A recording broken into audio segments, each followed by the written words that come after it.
Welcome to WagerTalk Today, the gold standard of sports betting shows where we talk the talk and walk the walk. Apologize for being a little late. We're having some massive audio issues, but we are here. We got a loaded show.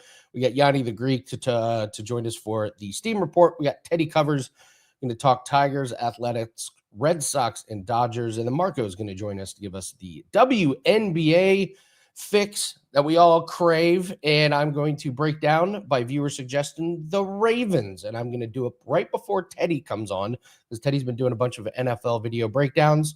I want to get his thoughts, see if my handicap is correct. But we have to start with the play of the day. We are going back to tennis. We lost our 5% yesterday in excruciating fashion. This is just a play I'm playing with my own money, guys. I'll probably put it up for clients.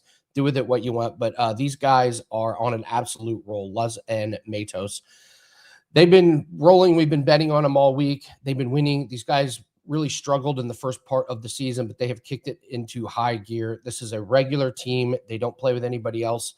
They're full-time partners, and they get a good matchup. Segerman and Trihak are outside of the top 70 in ranked. Luz and Matos are top 40 players, but it's all about current form right now. They are absolutely rolling. They're down in Los Cabos. They love the surface. So it's a minus 146. I've already played it with my own money. Do with it what you want, but this is going to be the play of the day. That goes off at like 11:30 tonight. So ATP Los Cabos, Luz and Matos is your play of the day. All right. We had a really good discussion yesterday in the comments section. Somebody said, why are you complimenting Ski for hitting 56% of his bets? A lot of people jumped in and had some opinions on this. So I wanted to go over, I made some charts. I had a little discussion with the AI about the power of 56%. And so Gianni, this is right up Yanni's corner. So I'm anxious to get his take. So if you just started with $10,000 and you bet 1% of your bankroll for a full year. So if you started with $10,000, we bet $100 at the end of year one, we would have about $13,000. If somehow you miraculously did this for 20 years, you could turn your $10,000 into $3.6 million just by hitting 56% of your bets if the average odds were minus 115. So is this realistic? Absolutely not.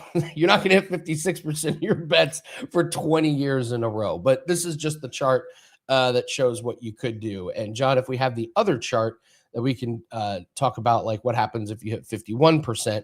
So if you hit 51% of your winners, you're down. You're losing money. Yet $10,000 bankroll goes to 8,604. 56, 13,427. And if you do insanely good, 58%, that $10,000 turns into 16,157. So it just shows you how slim the margins are. And you can see the break even is 53.49%. So let's bring in Gianni. I think most people in 2026 are aware of this. 20, 30 years ago, the average bettor wouldn't know this, but it just goes to show how slim the margins are for, losing money and winning a lot of money. So your thoughts? No, it shows the disconnect between reality and the gambling internet and social media, and why 99.5% of sports bettors will continue to lose money. And why the same thing with day traders and investors. And it's because you want to get rich quickly. We all do. I did. Everyone has. If you're not born with money, and that is your biggest enemy. That lack of patience and that risk that you're willing to take on makes you a mathematical certainty to go broke and not be successful in this venture. Your edges are very small. With that said, that edge is enough to where you don't have to do anything but bet sports. Like, you could create a very good life for yourself, but you have to be realistic. And if you think you're going to hit 6 out of 10 bets, lane 110, you're nuts. Like, that's not going to happen. Let me end the suspense for you.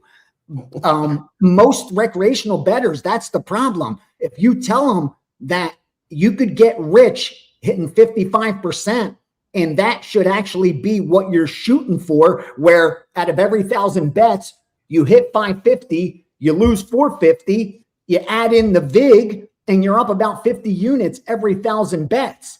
That's huge. The goal is how quickly can you keep placing those 1,000 bets, and can you repeat the process of hitting 550 out of every 1,000? If you can do that, again, you're in that 0.5% that should actually be doing this every single day and making money hand over fist by hitting 55, 56%. The fact that you have guys that are betting every single day and they don't think that hitting 55%, 56% puts you in a category, a level that is so rare. Like if you can do that over a statistically significant sample size of a couple hundred bets, like you have such an edge. It's ridiculous to me, but it hasn't changed. It's been like this 20 years ago, 30 years ago. And it's a perfect example of why this industry has a black eye and why it has such a bad name to it. Because for the longest time, there wasn't the internet. So guys couldn't come on here and explain this to novice bettors. So they couldn't advertise, hey, I'm 57% over my last 900 bets, because your average bettor looks at that and says, what does that mean? That's not impressive.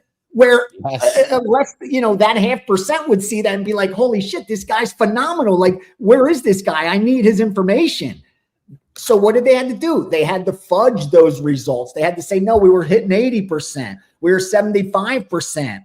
And casual bettors have this unrealistic expectation. And when you go in with unrealistic expectation, your chance of success are nil. It's this thing. I always like to equate it to working out. It's if you go to the gym for a month and all of a sudden you don't look like you should be on the cover of Muscle and Fitness, 9 out of 10 people give up. They quit.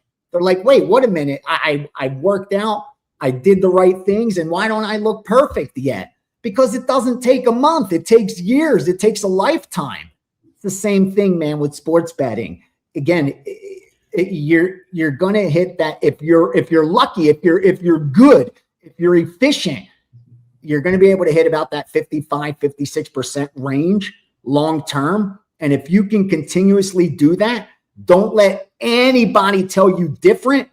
Don't let any nonsense on social media make you think you're underperforming. You are outperforming 99.5% of every bettor on the planet if you're hitting about 55% of your bets over statistical significant sample size. So again, I'm sorry to go long, but nothing is more important than the conversation just like this, because this is the disconnect that your casual bettor will see a guy that's released, that's documented 2,000 bets and he's hit 55% and he shows a profit and nobody gets excited. But then someone else shows that they're 19-2 over the last 21 and people line up to jerk them off as if he's going to keep doing that. He's going to hit 90% for the next freaking 6 years. That's the disconnect. That's the disconnect. And that's where he's ready to go on a completely horrible losing streak. Exactly. And over the next 21, he's probably going to go 7-14. And somewhere in the middle, he's going to be about, after about 70, 80 bets, he's going to be near 40-40. Yeah. That's it. Yes. Yeah, exactly. So, and hopefully you bought before that 10-2.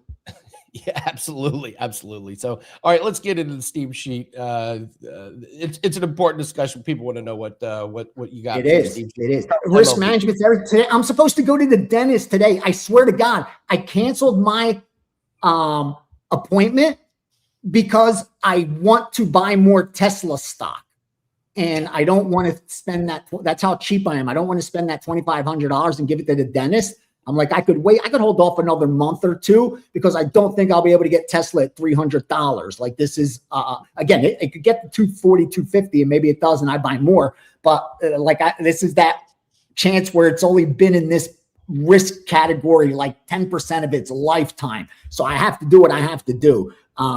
So it's that type of day. I do have information for you, and I narrowed it down to legit stuff. Here's what I got. Quickly, WNBA. Legit. Dallas money line in up to -2.5 and the under 169. Also Atlanta minus 11.5 and the over 175.5, 176.5. Now, Major League Baseball, I don't have a lot of volume, even though they fired a ton, but I've seen not a lot of manipulation, a lot of scalps later in the day, because again, it's that time of the year where the market's just not getting a ton of volume. You know, you're not getting a ton of public money in there. But here's what we got as far as Major League Baseball.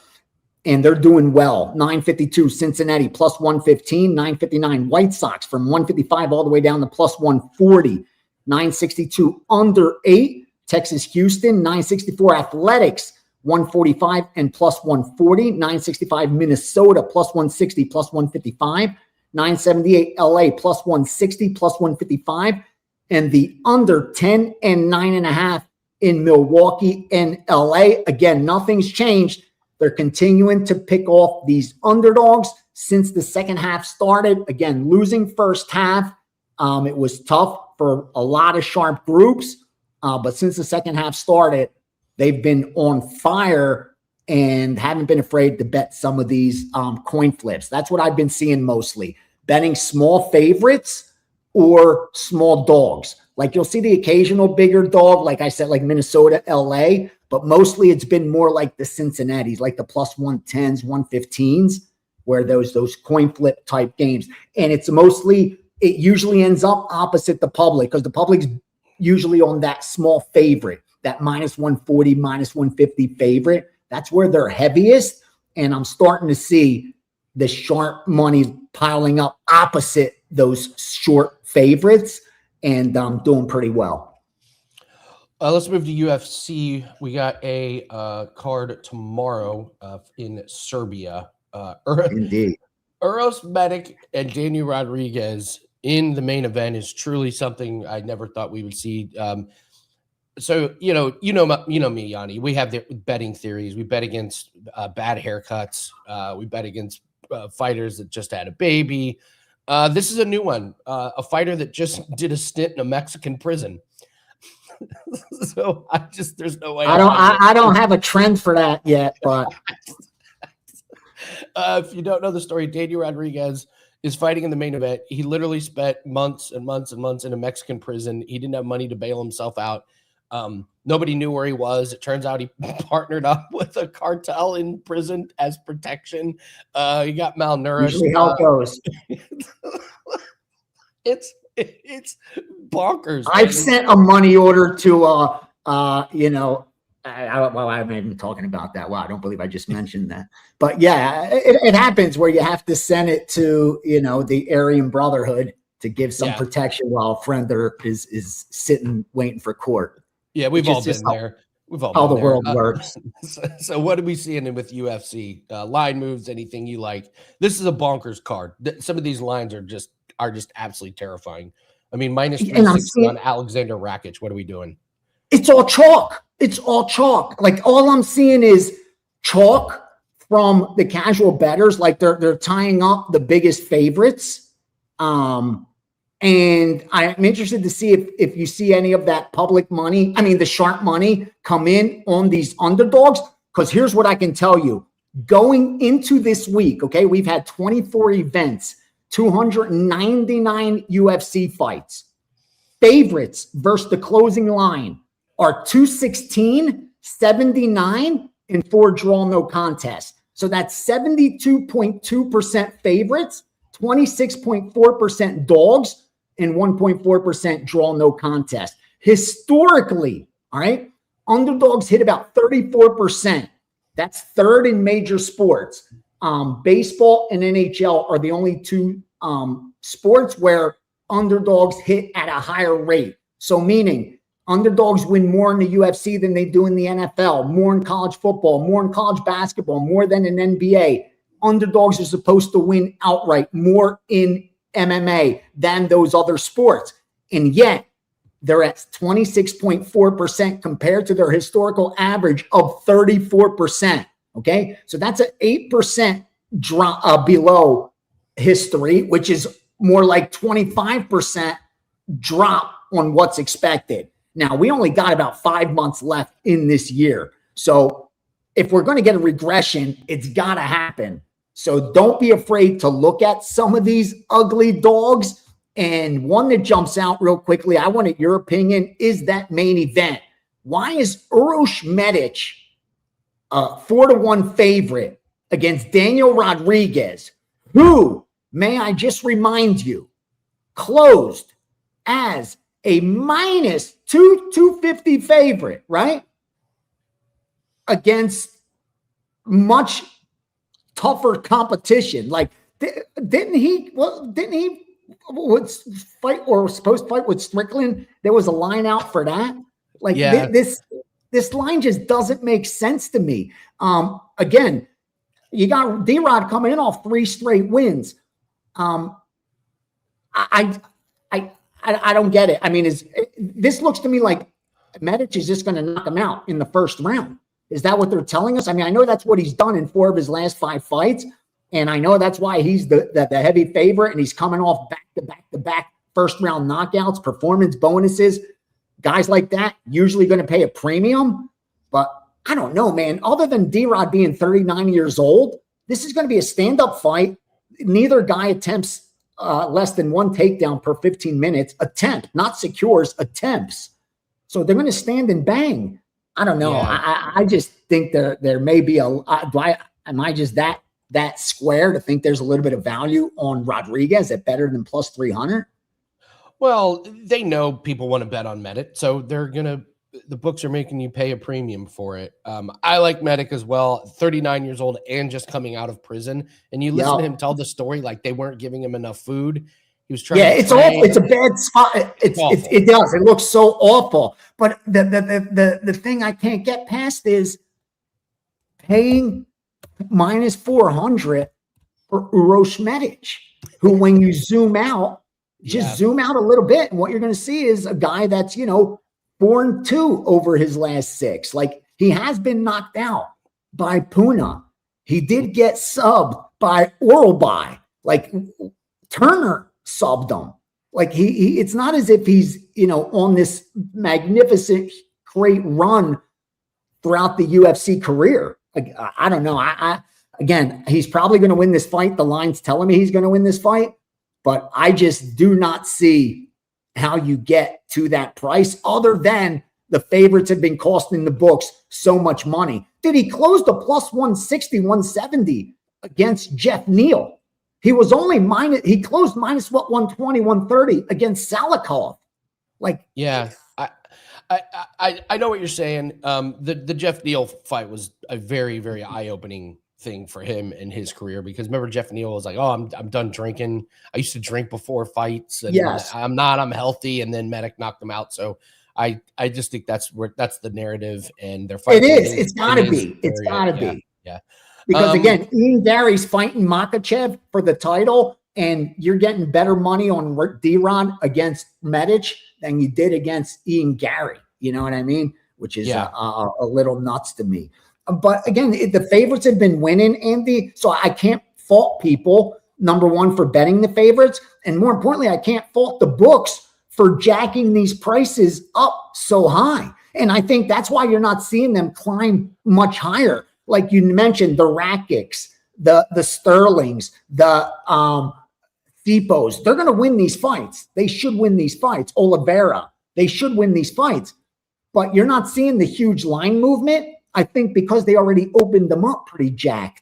Meaning, Oban Elliott and Oliveira. Oliveira opened minus 310. You know what I mean?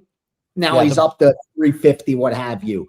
Like, I think they opened them up a little with premiums attached on these favorites, and are forcing you to, if you're going to back the favorite, you're going to pay a hefty price. And that's why I think you're not seeing them get juiced too much higher. But again, I'm interested to see tomorrow morning if we see that 10 minutes before fight. Like, look at those line moves at the sharp books right before the fight and see if you see any of those big favorites drop significantly. I'm interested to see if they pile on any of these big dogs. Okay. All right. Yeah. I always look at the line. I haven't seen anything too aggressive Me neither. in the markets. So, but yeah, they used to open up the books years ago, man. It was really easy to get a great number in the opening line and then the line would move. The books have just taken that first part out where, Yeah, especially again when favorites, but they're costing them and they're cashing 11 out of 12 bets last week. With your eyes closed, you could have hit a 5, 6, 7, 8 fighter parlay. yeah, absolutely. Absolutely. What do you have up for everybody on Friday? All right. The futures packages are finished and complete. NFL is combo. You get the season win totals and Super Bowl futures all in one pass with a 5%. And then in college football, I have a 6-pack, the 6 strongest season win totals, 5% there, 4%. And also my national championship future package, which I love. My big one, my 5%, and my big future is greater than 10-1. And I even have a greater than 50-1 in there. Also, the first week of college football, that package is up. I know it's a month away, but again, these lines will not be here 3-4 weeks from now. I already placed the bet for that first Saturday of college football. That package is available also. And of course, tomorrow's UFC pass is up. More plays will be in there throughout today and this evening. And if I could confirm baseball, we'll do it again. Since the break, number one in profit, over 28 units in baseball so far, coming off a nice 2-0, hit 4 of our last 5. Going to keep staying selective. And as we await football, hope we do some damage. Best of luck to all you guys, and have a good UFC tomorrow, brother.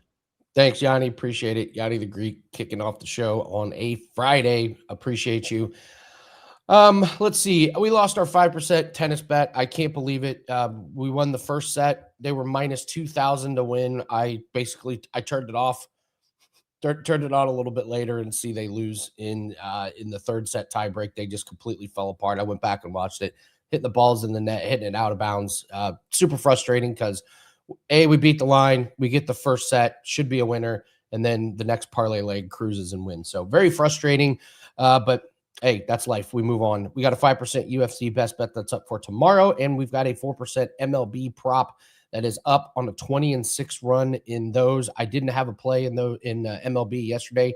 We're taking it very, very cautious and slow with MLB. I'm probably not going to have a play every day unless something jumps out. But these pitching props have just been absolute dynamite. So just a couple of week, and when the spots are perfect, and we got a great one, it's a 4% MLB play. We are still running our 30-day special at half price, $149. Get you 30 days so we can pad that bankroll. Having a really good July. We're up about 20 units, around the 20-unit mark in July. So pretty happy with that.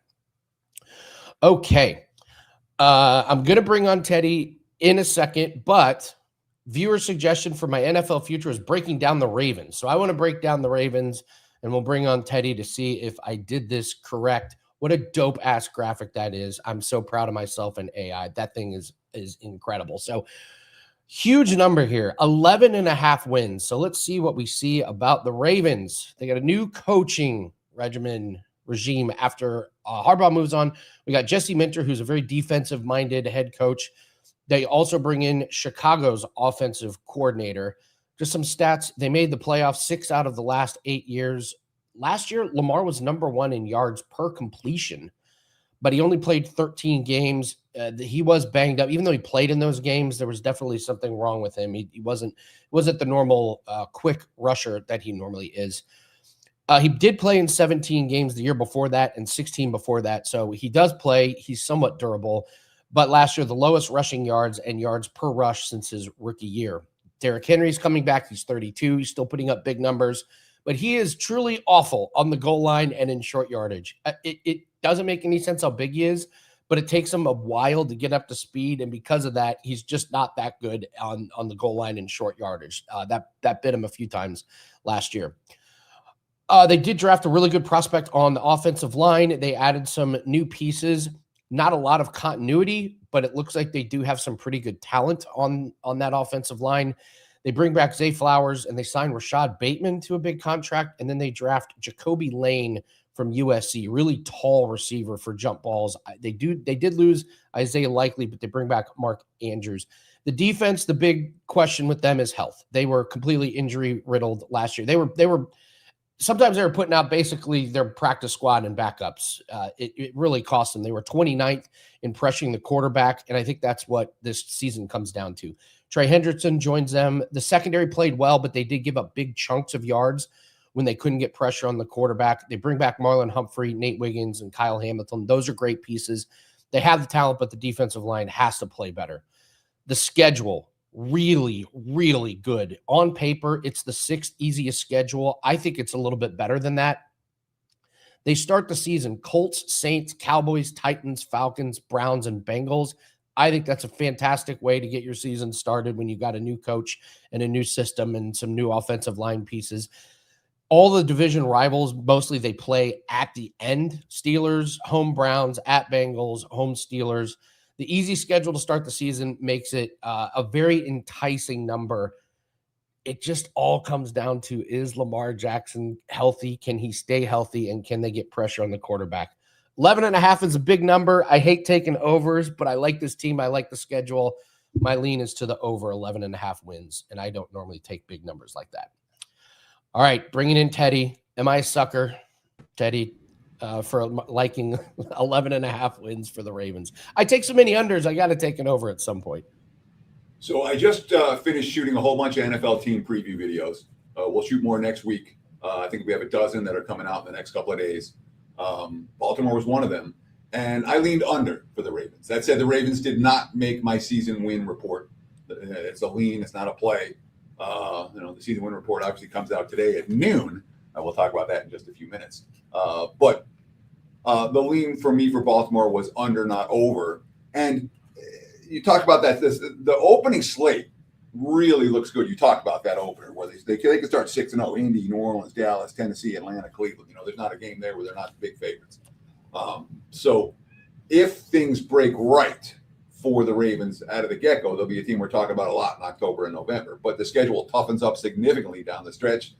I look at the defense, I see good, not great. I look at the offense, I see good, not great. I see a good team, not a great team, a 9-win team, a 10-win team, not a 12-win team. And that's just my take. That's it's not one of my stronger opinions. But if I'm playing Baltimore, I'm not playing them over. So you and I we'll have a pizza bet on this one, buddy.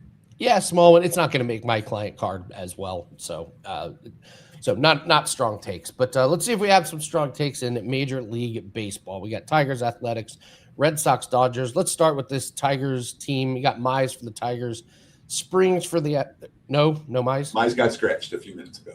Oh, okay. Well, tell us who is Springs still there with his confident 6.23 ERA this year? It's a confident 6.23 ERA for him this year. So who's pitching for the Tigers? So again, looking at the odds logic live odds screen right now, I'm seeing Detroit with an undecided starting pitcher sitting in the -140 range. Total in this game 11, juice to the under. It's another warm night in Sacramento. Although if you've been playing overs in Sacramento of late, you haven't done real well. The Athletics, they were moneymakers for me early, not lately. In spring, the ball was carrying in Sacramento, not so much in the summer. 5-0 to the under the last 5 home games for the Athletics. And this is an Athletics team right now. They're riddled with key injuries, whether it's Shea Langoliers or Brett Rooker or Zach Geloff.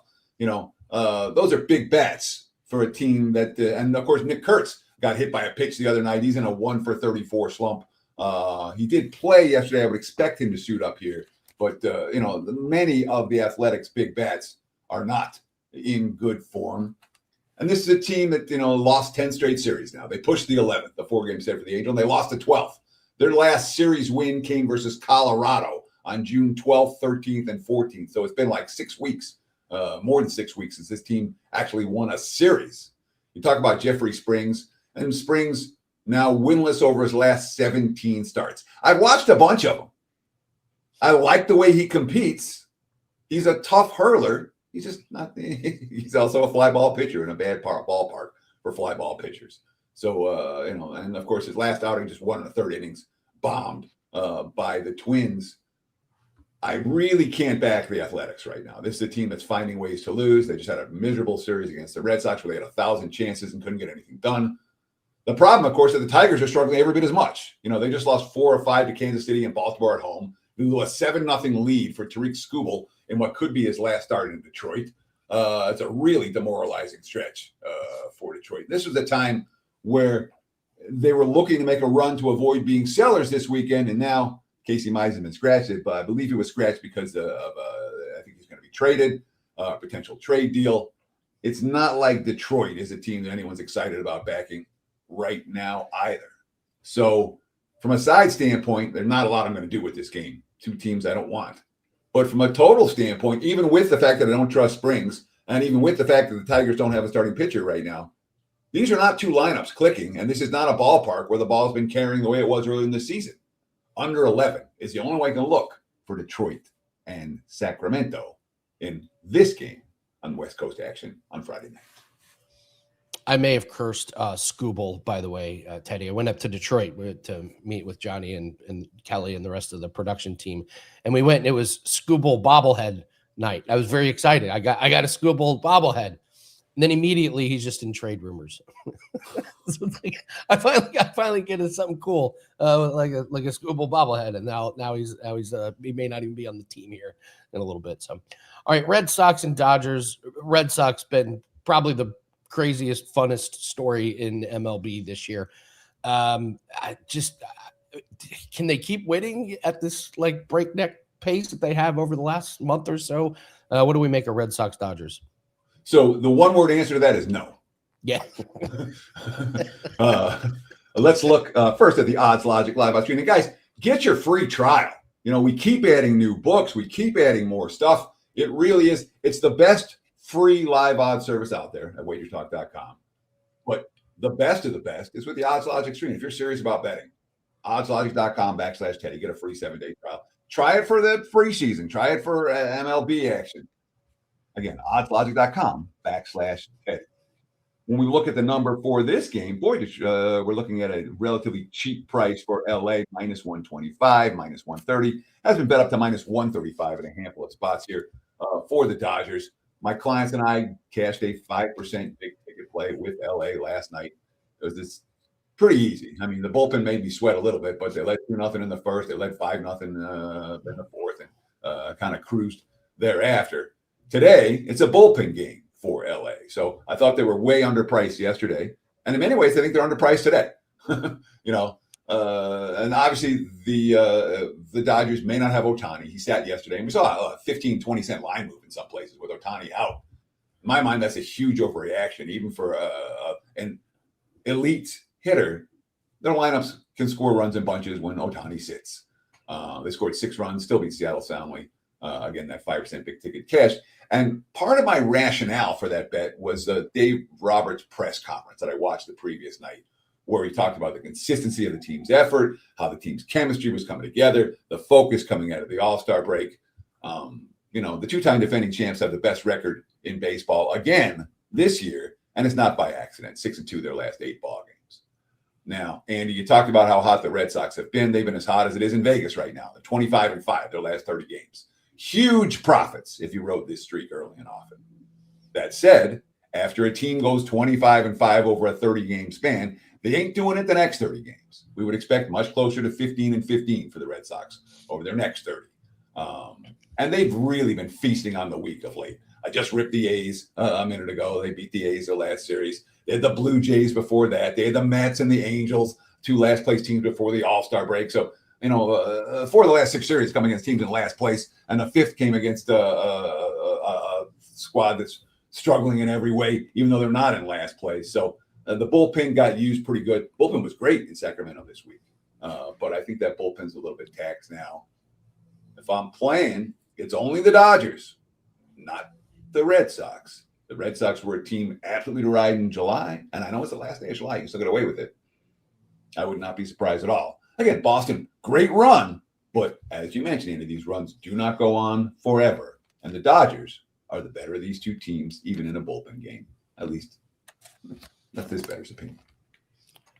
Yeah, baseball's so wild, man. You have a team that looks like the worst team in the league for like 2 weeks, and then they rip off 15 straight. And like baseball is so weird, man. It's just such a strange sport. But it speaks to my style of handicapping. All right. All I want to do is find teams that the full season stats say they should be here or here. Let me get in the camera. And in fact, they're playing here or they're playing up there. You know, when you find teams playing at a different level than their full season stats indicate, that's where you make money. That's where the marketplace lags behind current realities. And that's what I look for in baseball. That's what I look for in basketball. That's what I look for in football.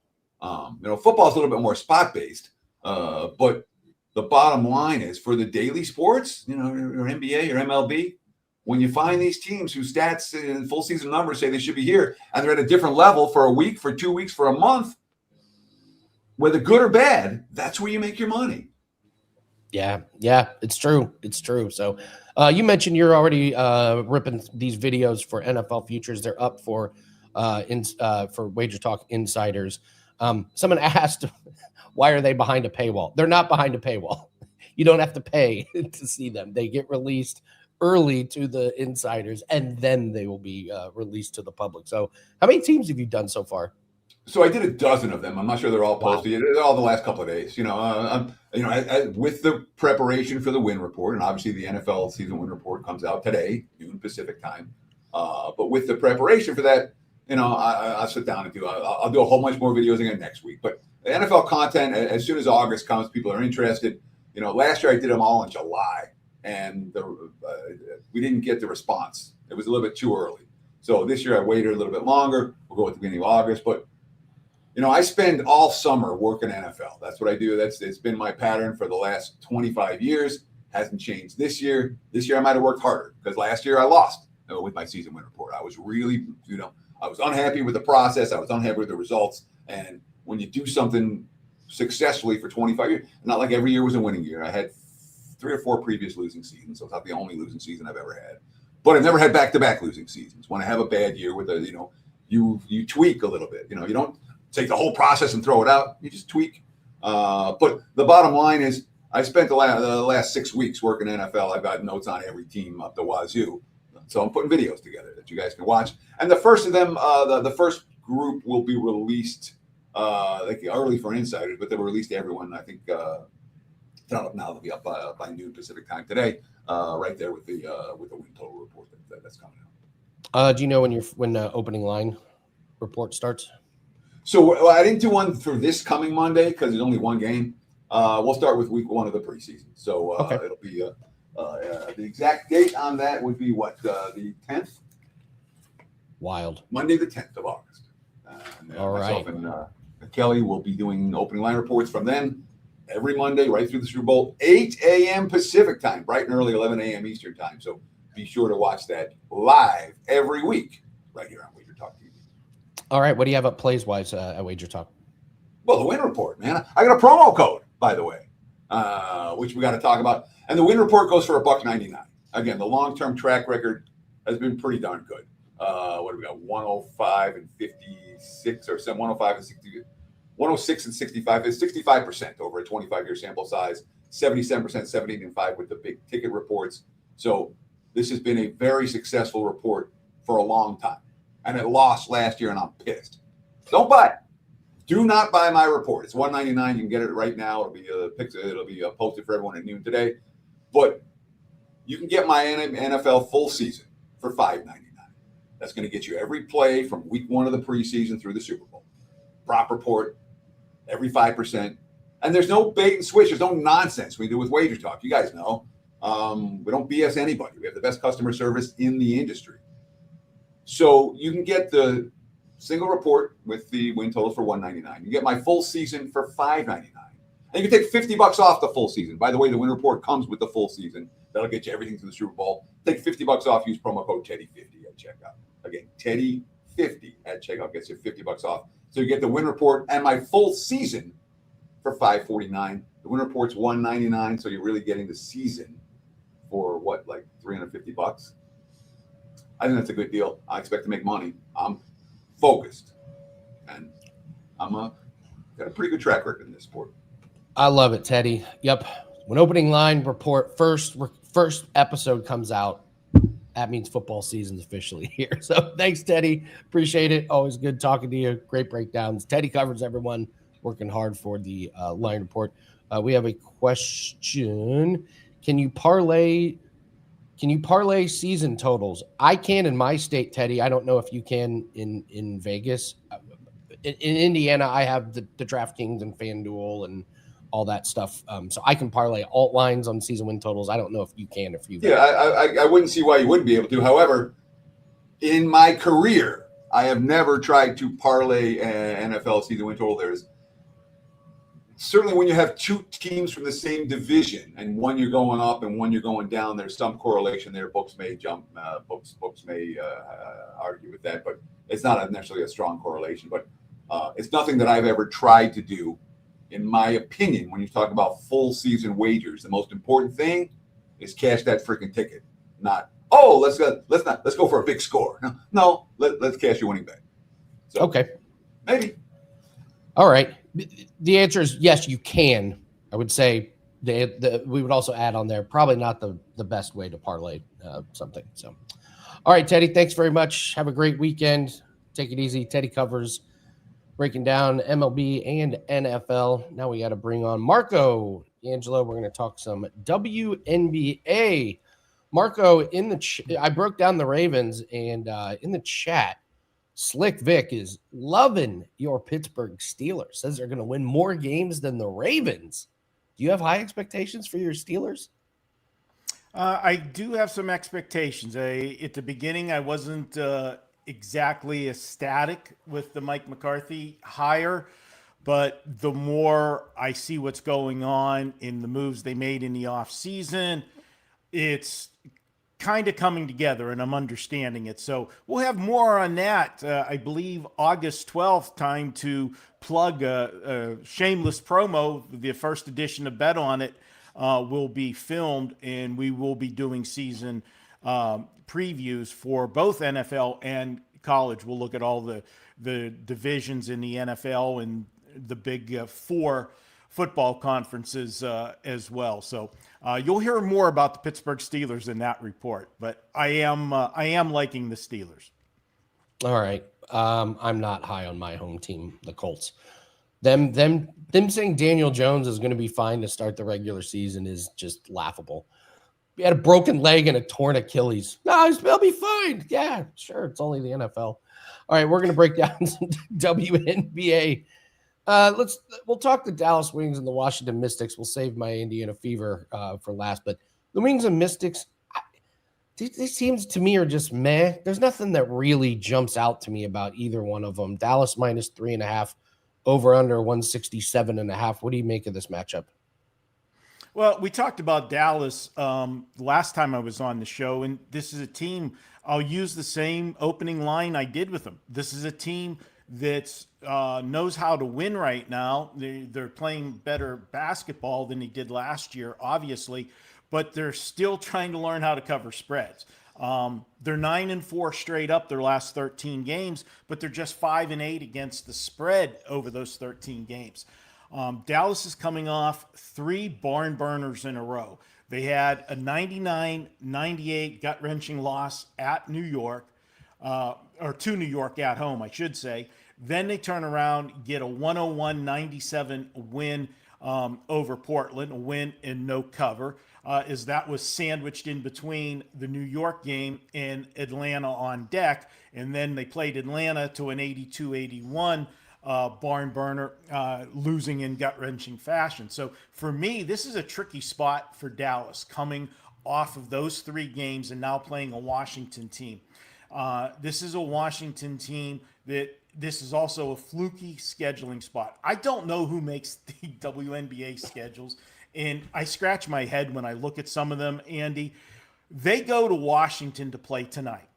Then they come back home and play Connecticut, only to go back out on the road to Washington again. Okay.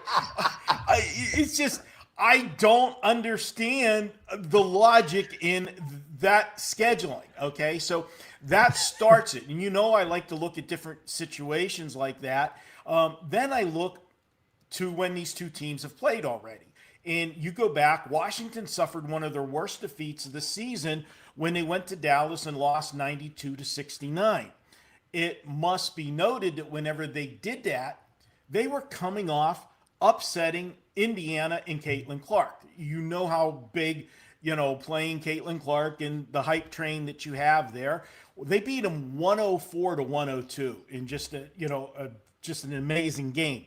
So obviously, yeah, they were fat and sassy, and they were flat when they played Dallas in that game. It also must be noted that that was only the fourth game of the season. And if you go back to the start of the season for Washington, they played 5 of their first 6 games on the road. Just horrendous schedule start for Washington. Again, bashing the WNBA and the schedule makers. So what I'm saying is, when these two teams played back then, there was a reason for Washington to play poorly.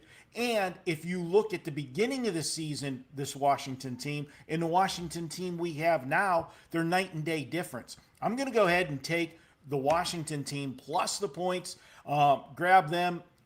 And I look for this one to be another one goes right down to the wire with Dallas, is they just have a tendency to leave teams in games, but they find a way to pull it out at the end. But I'll grab the points here and take Washington.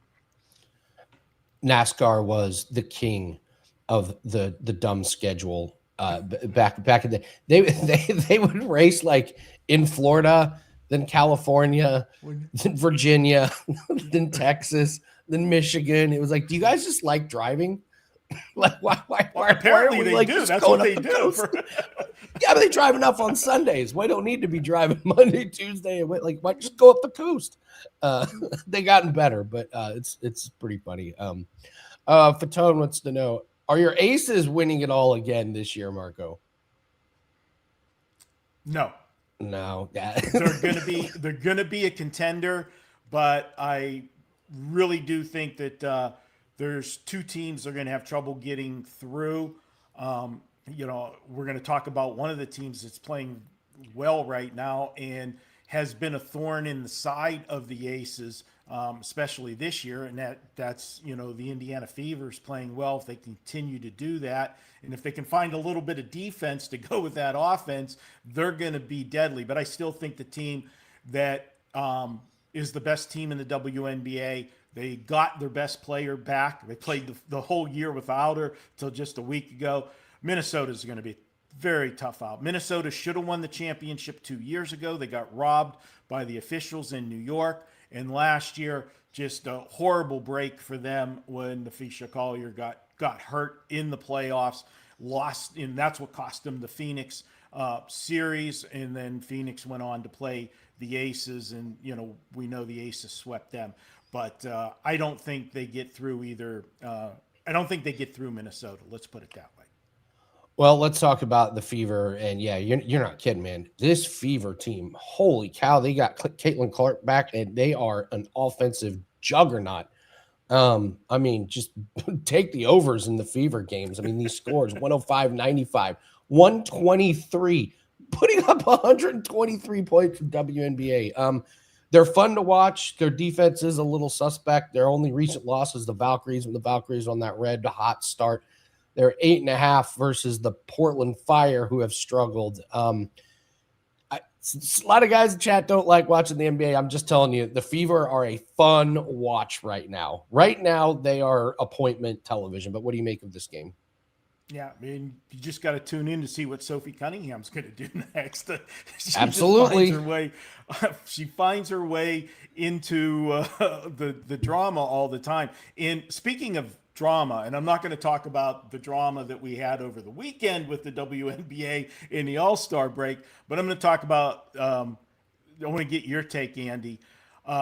Everybody, it's a talking point on social media right now, and everybody's crucifying the WNBA for Paige Beckers and Angel Reese making a side bet on the All-Star game.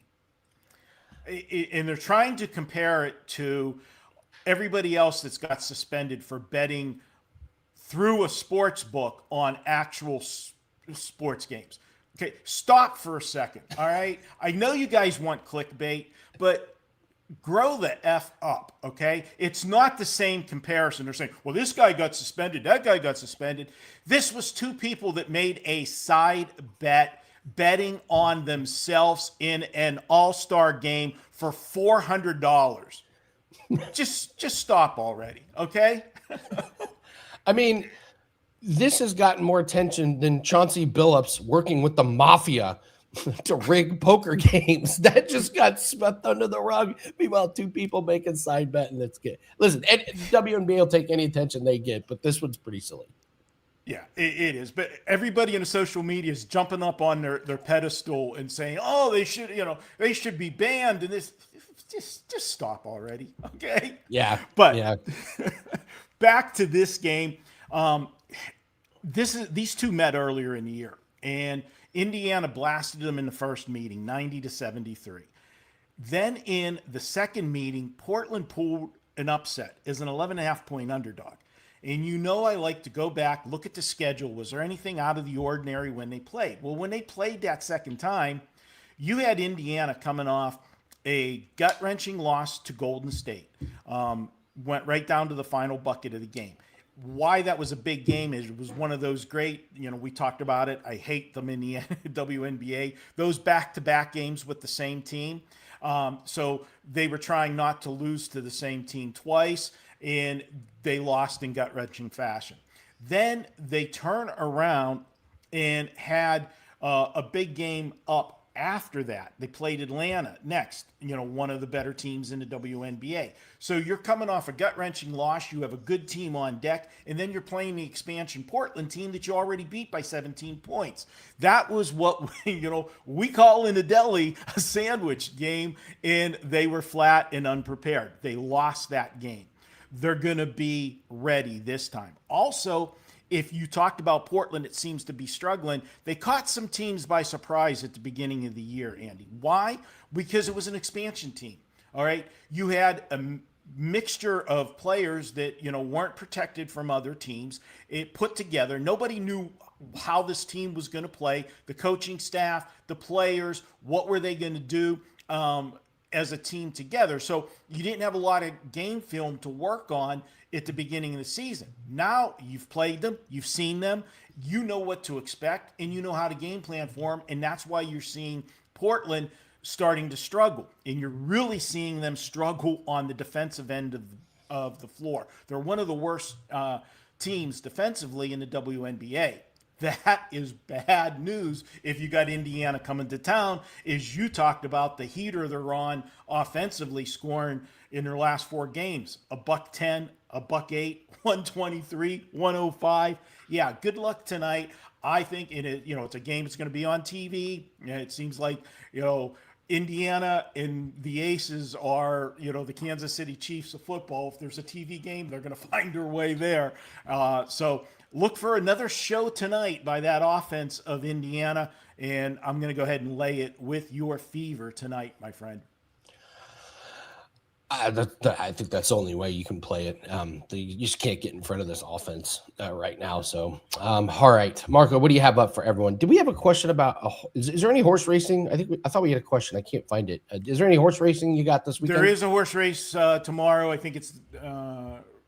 There's a big race at Saratoga. I'm blanking on it. I haven't done the Saratoga card yet, but we have been my all access clients have been getting it the last few Saturdays. We have been putting up spot horse plays included in our package, and that will once again be tomorrow. So I will cover the big race from Saratoga tomorrow, maybe something from Del Mar as well.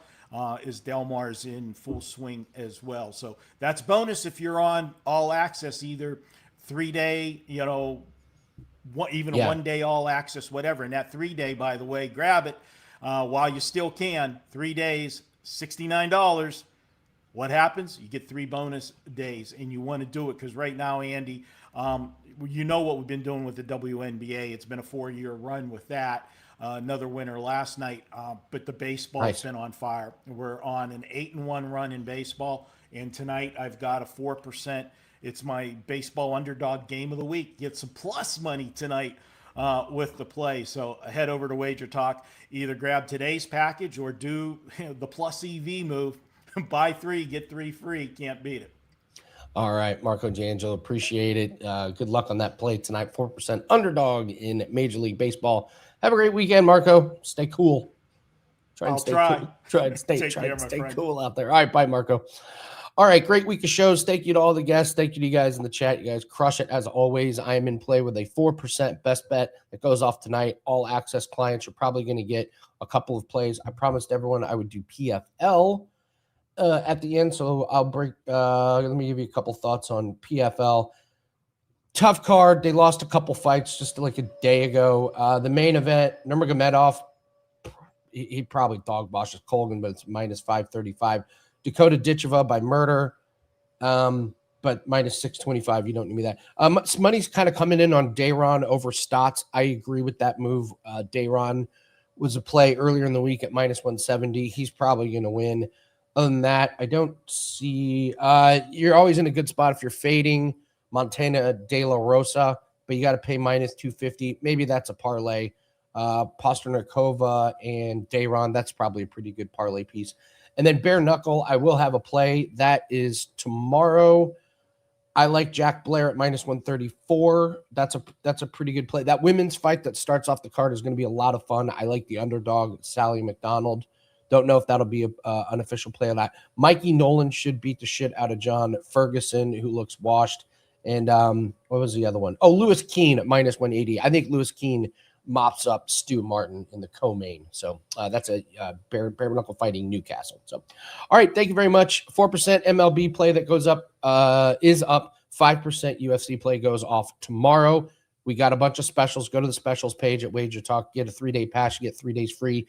Get 30 days of my plays, and you're going to get all of Jan's plays, Jim's plays, Dan's plays. Dan will be back Monday. Hit the like button. Drop a comment. Thanks for watching. Good luck on your bets. We'll see you on Monday. Take care.